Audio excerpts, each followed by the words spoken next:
United nation security council यानी दुनिया का वो सबसे पावरफुल मंच जहां ग्लोबल सिक्योरिटी और शांति के बड़े फैसले लिए जाते हैं हाई टेबल पर। लेकिन क्या 1945 में बनाया ये ढांचा आज की 2026 में हकीकत को दर्शाता है? तो जवाब है बिल्कुल नहीं। इसलिए भारत ने अब बहुत बड़ा और सोचा समझा डिप्लोमेटिक चाल चल दिया है।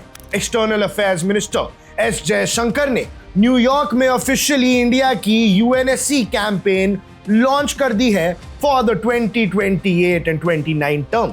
लेकिन रुकिए, ये सिर्फ 1-2 साल की नॉन परमानेंट सीट की लड़ाई नहीं है। ये असल में पाकिस्तान, चाइना और स्टेटस को बनाए रखने वाली ताकतों के खिलाफ एक ऐसा मास्टर स्ट्रोक है जो भारत को उसकी असली मंजिल यानी यूएनएससी में परमानेंट सीट के बेहद करीब ले जा सकता है। आखिर जयशंकर का ये नया शांति फॉर्मूला क्या है और क्यों अगले साल जून में होने वाले इलेक्शन भारत के लिए करो या मरो का मुकाबला है और स्लोवाकिया जैसे यूरोपियन कंट्रीज का भारत को सपोर्ट करना चाइना और पाकिस्तान की नींदें क्यों उड़ा रहा है? आज की इस वीडियो में हम डीप डाइव एनालिसिस करेंगे और पूरी कहानी को डीकोड करेंगे। हम जाएंगे इस पूरी कहानी की तह से सतह तक। लेकिन दर्शकों, शुरुआत हम करते हैं न्यूयॉर्क में संयुक्त राष्ट्र के हेडक्वार्टर से यानी यूएन के हेडक्वार्टर से। भारत के विदेश मंत्री एस जयशंकर अपने टूर्स को खत्म करके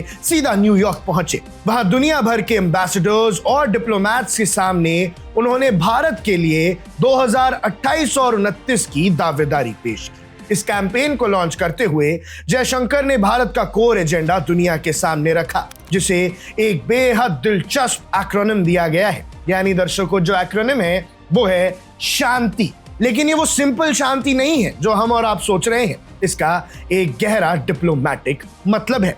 securing holistic advance through norms, trust and integrity, ये मतलब है दर्शकों। और अगर आप इनके इनिशियल्स जोड़ेंगे तो बनता है शांति। यानी भारत दुनिया को यह मैसेज दे रहा है कि सिर्फ अपनी पावर नहीं दिखाने आए हैं, बल्कि एक ऐसी सुरक्षित और न्याय संगत दुनिया यानी एक इक्विटेबल वर्ल्ड बनाने आ रहे हैं जहां ग्लोबल साउथ यानी विकासशील देशों की आवाज को दबाया ना जा सके। भारत का फोकस बहुत क्लियर है और वो है कंटेम्पररी चुनौतियों के लिए पीस कीपिंग को तैयार करना, आतंकवाद के फाइनेंशियल रिसोर्सेज को चोक करना और क्लाइमेट जस्टिस सुनिश्चित करना। यानी दर्शकों, टेररिज्म, क्लाइमेट जैसे बड़े मुद्दों पर भारत अपना पक्ष रख रहा है। अब बात करते हैं उस इलेक्शन की जो अगले साल जून 2027 में होने वाला है। यूएनएससी में 5 परमानेंट मेंबर्स होते हैं और 10 नॉन परमानेंट मेंबर्स जो 2-2 साल के लिए चुने जाते हैं। भारत अपनी दावेदारी 2028-29 के टर्म के लिए ठोक रहा है, लेकिन ये राह इतनी आसान नहीं होने वाली है। एशिया पैसिफिक ग्रुप में सिर्फ एक ही सीट खाली है और इस एक सीट के लिए आमने सामने 2 दावेदार हैं, इंडिया और तजाकिस्तान। अब आप सोचेंगे कि तजाकिस्तान से भारत को क्या खतरा है? डिप्लोमेसी में कोई भी मुकाबला छोटा नहीं होता। तजाकिस्तान को पीछे सजा देने के लिए पाकिस्तान और चाइना जैसे देश पर्दे के पीछे एक्टिव हो सकते हैं ताकि भारत को इस टेबल से दूर रखा जा सके। यही वजह है कि जयशंकर खुद फ्रंट फुट पर आकर बैटिंग कर रहे हैं। भारत इससे पहले 8 बार नॉन परमानेंट मेंबर रह चुका है। आखिरी बार हम 2021-22 में वहीं बैठे थे, लेकिन इस बार का माहौल पूरी तरह से बदला हुआ है। दुनिया इस समय यूक्रेन वॉर, गाजा कॉन्फ्लिक्ट और ईरान, इजराइल, यूएस के बीच चल रही महाजंग के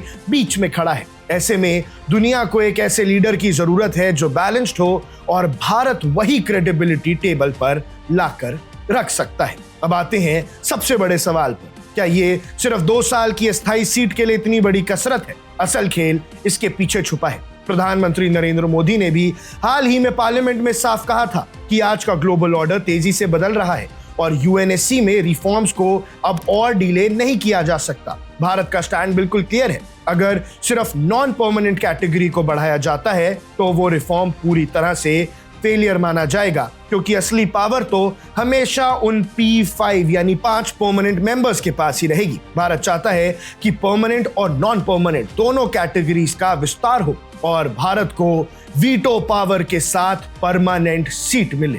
तो जयशंकर का मास्टर स्ट्रोक क्या है? असल में कुछ देश ऐसे हैं जिन्हें हम स्टेटस क्वो कहते हैं, जो चाहते हैं कि जैसा चल रहा है वैसा ही चलता रहे। वो एक बहाना बनाते हैं कि nothing is agreed until everything is agreed. जब तक सब कुछ तय नहीं होता तब तक कुछ भी तय नहीं माना जाता। अब इसी लूप होल का इस्तेमाल करके चाइना जैसे देश हर रिफॉर्म प्रोसेस को दशकों से लटकाए हुए हैं। हाल ही में यूएन में भारत के permanent representative ambassador Harish Parvathaneni ने इस रवैये को आड़े हाथों लिया था। भारत अब इन बाधाओं को दरकिनार करने के लिए दुनिया के छोटे और प्रभावशाली देशों का एक बड़ा ब्लॉक तैयार कर रहा है और इसी राजनीति के तहत, इसी रणनीति के तहत एक बड़ा सबूत हमें तब मिला जब न्यूयॉर्क में स्लोवाकिया का फॉरेन मिनिस्टर जोराज ब्रनार ने एस जयशंकर से मुलाकात की। इस मीटिंग के तुरंत बाद एक बड़ा डेवलपमेंट हुआ। स्लोवाकिया ने ऑफिशियली भारत की यूएनएससी कैंडिडेसी को अपना फुल सपोर्ट दे दिया है। अब आप सोचेंगे कि एक छोटे से यूरोपियन देश के सपोर्ट से क्या होता है।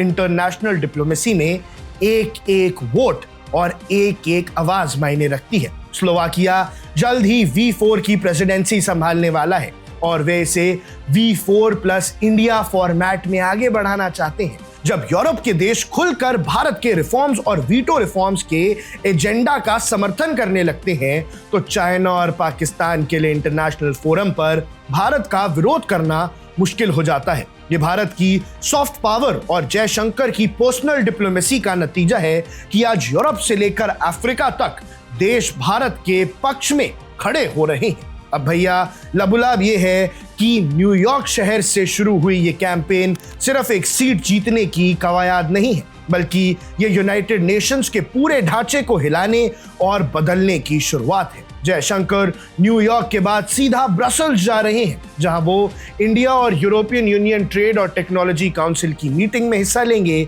यानी डिप्लोमेटिक प्रेशर लगातार बना हुआ है। 1945 का पुराना सिस्टम अब आउटडेटेड हो चुका है और भारत ने साफ कर दिया है कि 21वीं शताब्दी की जियोपॉलिटिकल रियलिटीज को इग्नोर करके यूनाइटेड नेशंस खुद को रेलेवेंट नहीं रख सकता। अगले साल जून में होने वाले चुनाव ये तय करेंगे कि दुनिया भारत की इस आवाज को कितना स्वीकार करती है। लेकिन एक बात तय है, जयशंकर ने जो दाव खेले हैं उसने विरोधियों को बैकफुट पर ला दिया है। आपको क्या लगता है, क्या भारत को 2028-29 टर्म के बाद बहुत जल्द यूएनएससी में परमानेंट सीट मिल पाएगी? अपने विचार हमें कमेंट सेक्शन में जरूर बताइएगा। आप देख रहे हैं वन इंडिया, मैं हूं आकुश कौशिक।